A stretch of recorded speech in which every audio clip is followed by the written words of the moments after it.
A project manager oversees project through the project lifecycle like initiation, planning, execution, and closure to ensure projects are completed on time and within budget. A project manager takes on a variety of tasks and responsibilities as per project management concept.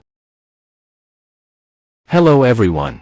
I am Jahangir Alam from Jahangir Study Hub.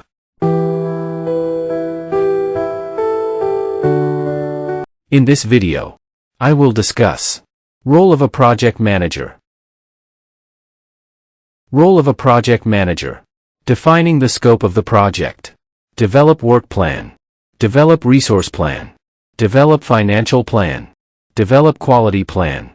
Develop risk plan. Develop communication plan. Develop acceptance plan. Manage project team. Ensure monitoring and controlling process. And increase customer satisfaction.